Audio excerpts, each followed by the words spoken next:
हर हर महादेव। दोस्तों कैसे हो आप सभी। तो आशा करते हैं आप सभी अच्छे होंगे और हम भी अच्छे हैं। तो आज हम आप लोगों को बताएंगे महाशिवरात्रि की कथा, व्रत कथा बताएंगे महाशिवरात्रि की।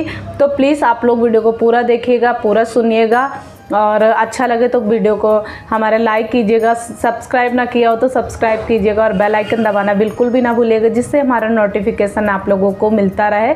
तो ये कथा ज़रूर से ज़रूर सुनिएगा सभी लोग, शिवरात्रि के दिन या उससे पहले भी सुनिएगा आप लोग। तो अच्छी लगे तो प्लीज़ शेयर भी कीजिएगा ज़्यादा से ज़्यादा। तो चलिए शुरू करते हैं। तो किसी जंगल में एक गुरु ध्रुव नाम का एक शिकारी रहता था, जो जंगली जानवरों का शिकार करता था। अपने परिवार का भरण पोषण करने के लिए वो शिकार से ही किया करता था। एक बार शिवरात्रि के दिन जब वो गुरु ध्रुव थे तो शिकार के लिए निकले, तो संयोगवश पूरे दिन खोजने के बाद भी उसे कोई शिकार नहीं मिला। इस प्रकार से उनका जो दिन भर भूखे प्यासे रहे तो उनका शिवरात्रि का व्रत संपूर्ण हो गया। तो उसके बच्चे, पत्नी और माता पिता जो थे तो वो भी भूखे रहने पड़ेंगे। तो इस बात से वो चिंतित था। तो सूर्यास्त होने के पश्चात वो एक जलाशय के समीप गया और वहाँ एक घाट के किनारे पेड़ पर थोड़ा सा पीने के लिए पानी लेकर चढ़ गया वो, क्योंकि उसे पूरी उम्मीद थी कि कोई ना कोई जानवर अपने प्यास बुझाने के लिए वहाँ जरूर आएगा। वो पेड़ एक बेलपत्र का पेड़ था और उस पेड़ के नीचे एक शिवलिंग भी बनी हुई थी, जो सूखे बेलपत्र से ढकी हुई थी। तो वो ढके होने के कारण वो दिखाई नहीं दे रही थी। तो रात का पहला पहर बीतने से पहले ही एक हिरनी वहाँ पानी पीने के लिए आई और उसे देखकर शिकारी ने अपने धनुष पर बाण साधा और ऐसा करने से उसके हाथ के जो होता है धक्के से कुछ पत्ते और जल की कुछ बूंदें नीचे शिवलिंग पर जाकर के गिर गए और अनजाने में शिकारी की पहले पहर की पूजा संपन्न हो गई। पत्तों की आवाज़ सुन हिरनी जी ने जब ऊपर देखा तो वो भयभीत हो गया और शिकारी से कांपते हुए बोली कि मुझे मत मारो। शिकारी ने कहा कि मैं और मेरा परिवार भूखा है, तो इसलिए तुम्हें नहीं छोड़ सकता हूँ मैं। तो हिरनी भयभीत होकर के शिकारी से जीवन दान की याचना करने लगी, प्रार्थना करने लगी और बोली कि मेरे छोटे छोटे बच्चे हैं, मेरे वापस लौटने का इंतज़ार कर रहे हैं, तो मैं उन्हें अपने पति को सौंप आऊँ और फिर तुम मुझे मार देना।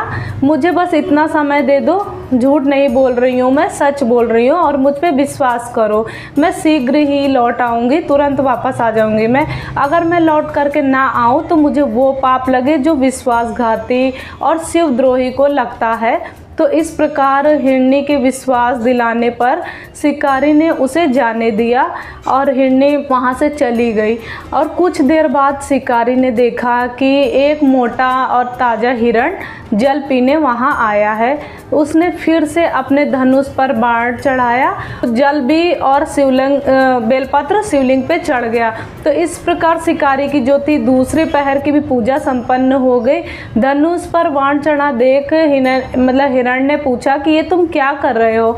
तो मैं घर पर अपने बच्चों को छोड़ के आया हूँ, मुझे इतना समय दे दो कि मैं अपने बच्चों को धैर्य दे करके शीघ्र लौट आऊँ, तो मुझ पर विश्वास रखो। और शिकारी ने हिरण को भी जाने दिया। तो हिरण जल पी करके वहाँ से निकल गया और चला गया। दोनों हिरण घर जा कर के जब इकट्ठे हुए तो अपना अपना वृतांत एक दूसरे को सुनाने लगे और बताने लगे कि बोले कि हमें जल्द ही शिकारी के पास में लौटना है। अपने बच्चों को धैर्य दे करके जब वो चलने को तैयार हुए तो सबसे पहले हिरनी बोली कि मैं शिकारी के पास जाऊंगी और आप मेरे बच्चों का ख्याल रखना। तो हिरनी की बात सुन कर के हिरण बोला कि माँ के बिना बच्चों को कोई नहीं संभाल सकता है, तो तुम यहीं रुको और मैं शिकारी के पास जाता हूँ। तभी हिरनी बोली कि पति के बिना पत्नी का कैसा जीवन, आपकी मृत्यु के बाद हमारा जीवन व्यर्थ है, हम कैसे जीवित रहेंगे, तो मैं अवश्य वहाँ जाऊँगी। तो वो दोनों बच्चों को समझा करके चल पड़े। तो दोनों जब बच्चों ने देखा कि माता पिता जा रहे हैं तो हम क्या करेंगे अकेले रह करके, तो वो भी उनके साथ ही पीछे हो लिए। तो इस प्रकार वे सभी शिकारी के पास पहुंच गए और उन्हें देख करके शिकारी ने झट से धनुष पर बाण चढ़ाया, जिससे फिर से कुछ बेलपत्र और जल की बूंदें शिवलिंग पे चढ़ गया, जिससे शिकारी के तीसरी पहर की भी पूजा संपन्न हो गई और उसके दुष्ट कर्म जो थे वो सारे नष्ट हो गए और उसे ज्ञान की प्राप्ति हुई। तो हिरण्य ने कहा कि हम सभी उपस्थित हैं, आप हमारा वध करके अपने परिवार का पेट भर सकते हैं, उनकी भूख मिटा सकते हैं। तब भगवान शंकर की कृपा से प्राप्त ज्ञान द्वारा शिकारी सोचने लगा कि मुझसे तो यह बहुत ही अज्ञानी पशु जो है तो वो धन्य है हमसे, जो परोपकार परायण होकर के अपना शरीर हमको दे रहे हैं और मैं मनुष्य जन्म पाकर भी हत्यारा बन चुका हूँ। ये सोचकर शिकारी बोला कि तुम सभी धन्य हो, तुम्हारा जीवन सफल है, जाओ, मैं तुम्हें नहीं मारूंगा, तुमको छोड़ता हूँ मैं और निर्भय होकर के तुम लोग यहाँ से जाओ।